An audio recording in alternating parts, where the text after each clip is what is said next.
নমস্কার বন্ধুরা। গরম দিনবে দিন যেভাবে বেরিয়ে চলেছে তাতে নিজেদের স্বাস্থ্যের ওপর একটু নজর দেওয়া উচিত।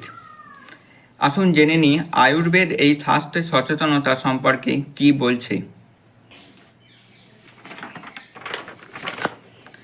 আয়ুর্বেদ বলছে কি খাবেন এই গরমে। এই গরমে সহজপাচ্য খাবার খাওয়া উচিত। মিষ্টি, তেঁতো, ঠান্ডা, স্নিগ্ধ দ্রব্য খেতে হবে। সজনে ডাঁটা, ঢেঁড়স, লাউ পাতা, ঝিঙে, কচি পটল, লাউ,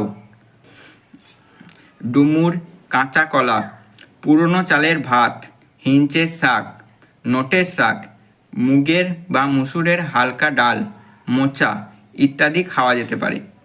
মাছের মধ্যে কি খাওয়া যেতে পারে চলুন জেনে নিই। মাছের মধ্যে চারাপোনা, মৌরলা, মাগুর, শিঙি এগুলো মাছের পাতলা ঝোল।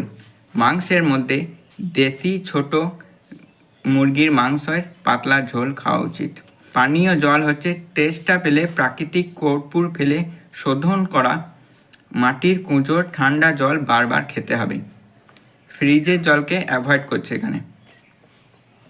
লাজার শরবত। লাজার শরবত বলতে এক মুঠো খই 1 গ্লাস দুধে ভিজিয়ে 1 চামচ চিনি মিশিয়ে শরবত করে খেলে শরীর ঠান্ডা থাকে এবং গরমের অস্বস্তি থেকে শান্তি মেলে। ঘোল।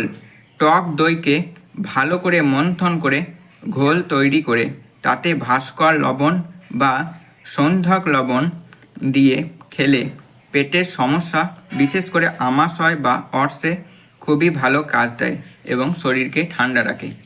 আমের শরবত। কাঁচা আম পুড়িয়ে তার সঙ্গে জল দিয়ে তাতে বিট লবণ ও চিনি মিশিয়ে শরবত করে দিনে একবার খেলে প্রখর রোদের তাপজনিত সমস্যায় আরাম পাওয়া যায়। ছোলা ছাতু। 1/4 জলে শরবত করে খেলে গরমেই খুব ভালো হয়। এবার কি খাবেন না সেটাও আয়ুর্বেদ কি নির্দেশ করছে চলুন জেনে নিই। খাবারের মধ্যে রয়েছে গরম, ঝাল, নোনতা, টক জাতীয়, চর্বি জাতীয় খাবার বেশি খাওয়া যাবে না। গুরুপাক জাতীয় খাবার খাওয়া উচিত নয়। মাছ। মাছের মধ্যে বড় মাছ, সামুদ্রিক মাছ, তারপরে কাঁকড়া, চিংড়ি যত না খাওয়া যায় ততই ভালো। মাংসের মধ্যে খাসির মাংস যতটা না খাওয়া যায় ততই ভালো এখানে বলছে।